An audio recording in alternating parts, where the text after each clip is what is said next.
किसी शहर के रेलवे स्टेशन पर एक भिखारी रहता था। वो वहां आने जाने वाली रेलगाड़ियों में बैठे यात्रियों से भीख मांगकर अपना पेट भरता था। एक दिन जब वह भीख मांग रहा था तो सूट बूट पहने एक लंबा सा व्यक्ति उसे दिखा। उसने सोचा कि यह व्यक्ति बहुत अमीर लगता है, इससे भीख मांगने पर यह मुझे जरूर अच्छे पैसे देगा। वह उस लंबे व्यक्ति से भीख मांगने लगा। भिखारी को देखकर उस लंबे व्यक्ति ने कहा, तुम हमेशा मांगते ही रहते हो, क्या कभी किसी को कुछ देते भी हो? भिखारी बोला, साहब मैं तो भिखारी हूं, हमेशा लोगों से मांगता ही रहता हूं, मेरी इतनी औकात कहां कि किसी को कुछ दे सकूं। लंबा व्यक्ति बोला, जब किसी को कुछ दे नहीं सकते तो तुम्हें मांगने का भी कोई हक नहीं है। मैं एक व्यापारी हूं और लेन देन में ही विश्वास करता हूं। अगर तुम्हारे पास मुझे कुछ देने को हो तभी मैं तुम्हें बदले में कुछ दे सकता हूं। इतना कहने के बाद वह लंबा आदमी ट्रेन में बैठकर चला गया। इधर भिखारी उसकी कही गई बात के बारे में सोचने लगा। उस लंबे व्यक्ति के द्वारा कही गई बात उस भिखारी के दिल में उतर गई। वह सोचने लगा कि शायद मुझे भीख में अधिक पैसा इसीलिए नहीं मिलता क्योंकि मैं उसके बदले में किसी को कुछ दे नहीं पाता हूं। लेकिन मैं तो भिखारी हूं, किसी को कुछ देने लायक भी नहीं हूं। लेकिन कब तक मैं लोगों को बिना कुछ दिए केवल मांगता ही रहूंगा? बहुत सोचने के बाद उस भिखारी ने निर्णय किया कि जो भी व्यक्ति उसे भीख देगा उसके बदले में वह भी उस व्यक्ति को कुछ जरूर देगा। लेकिन अब उसके दिमाग में यह प्रश्न चल रहा था कि वह खुद भिखारी है तो भीख के बदले में वह दूसरों को क्या दे सकता है। इस बात को सोचते हुए 2 दिन हो गए, लेकिन उसे अपने प्रश्न का कोई उत्तर नहीं मिला था। तीसरे दिन जब वह स्टेशन के पास बैठा हुआ था तभी उसकी नजर कुछ फूलों पर पड़ी जो स्टेशन के आसपास के पौधों पर खिल रहे थे। उसने सोचा, क्यों ना मैं लोगों को भीख के बदले कुछ फूल दे दिया करूं। उसको अपना यह विचार अच्छा लगा और उसने वहां से कुछ फूल तोड़ लिए। अब वह ट्रेन में भीख मांगने पहुंचा। अब जब भी कोई उसे भीख देता तो उसके बदले में वह भीख देने वाले को कुछ फूल दे देता। उन फूलों को लोग खुश होकर अपने पास रख लेते थे। अब भिखारी रोज फूल तोड़ता और भीख के बदले में उन फूलों को लोगों में बांट देता था। कुछ ही दिनों में उसने महसूस किया कि अब उसे बहुत अधिक लोग भीख देने लगे हैं। वह स्टेशन के पास के सभी फूलों को तोड़ लाता था।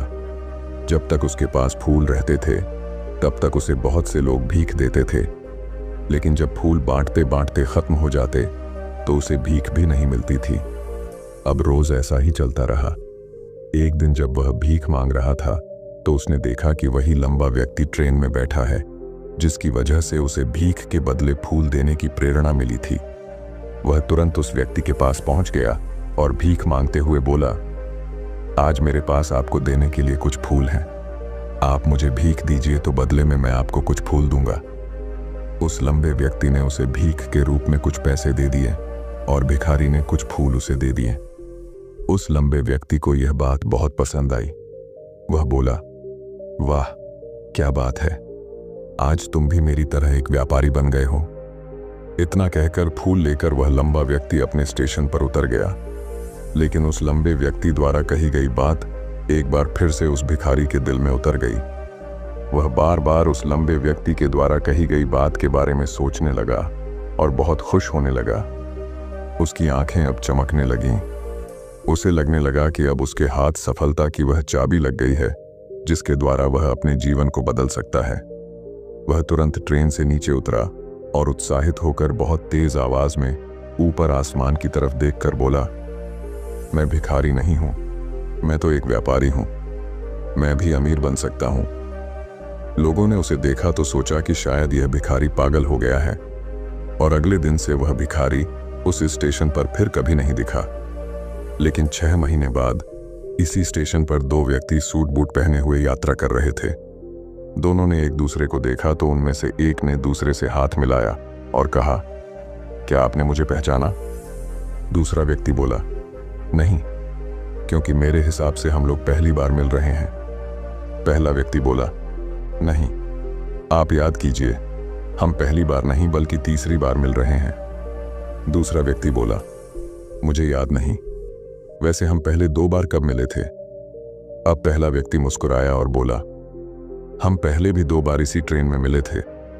मैं वही भिखारी हूं जिसको आपने पहली मुलाकात में बताया कि मुझे जीवन में क्या करना चाहिए, और दूसरी मुलाकात में बताया कि मैं वास्तव में कौन हूं।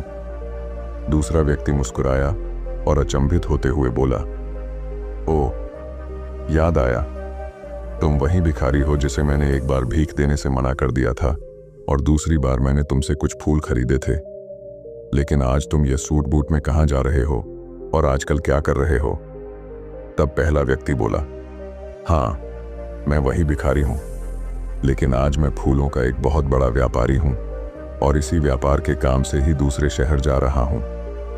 कुछ देर रुकने के बाद वह फिर बोला, आपने मुझे पहली मुलाकात में प्रकृति का वह नियम बताया था जिसके अनुसार हमें तभी कुछ मिलता है जब हम कुछ देते हैं। लेन देन का यह नियम वास्तव में काम करता है। मैंने यह बहुत अच्छी तरह महसूस किया है, लेकिन मैं खुद को हमेशा भिखारी ही समझता रहा। इससे ऊपर उठकर मैंने कभी सोचा ही नहीं। और जब आपसे मेरी दूसरी मुलाकात हुई तब आपने मुझे बताया कि मैं एक व्यापारी बन चुका हूं। अब मैं समझ चुका था कि मैं वास्तव में एक भिखारी नहीं बल्कि व्यापारी बन चुका हूं। मैंने समझ लिया था कि लोग मुझे इतनी भीख क्यों दे रहे हैं, क्योंकि वह मुझे भीख नहीं दे रहे थे बल्कि उन फूलों का मूल्य चुका रहे थे। सभी लोग मेरे फूल खरीद रहे थे क्योंकि इससे सस्ते फूल उन्हें कहाँ मिलते। मैं लोगों की नज़रों में एक छोटा व्यापारी था, लेकिन मैं अपनी नज़रों में एक भिखारी ही था।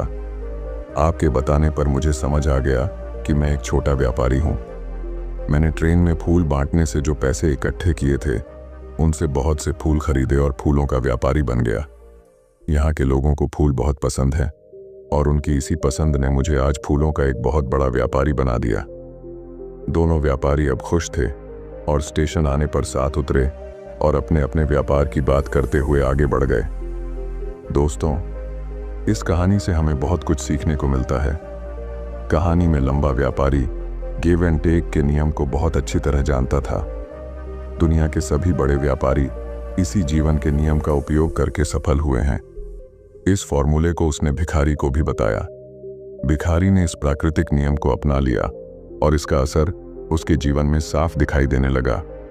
उसने अपनी सोच बदली और उसकी जिंदगी बदल गई। यह कहानी हमें बताती है कि हम यदि अपनी सोच बदल लें तो कुछ भी हासिल किया जा सकता है। यदि हम खुद को छोटा समझते रहेंगे तो हम हमेशा छोटे ही बने रहेंगे। बड़ा बनने के लिए हमें अपनी सोच को बदलना होगा और खुद के बारे में बड़ा सोचना होगा। कहानी का सार यह है कि सफलता आपकी सोच में छुपी होती है। खुद का आत्मसम्मान जगाइए, अपनी सोच को बड़ा बनाइए और देखिए कैसे आप सफलता के शिखर पर पहुंच जाते हैं।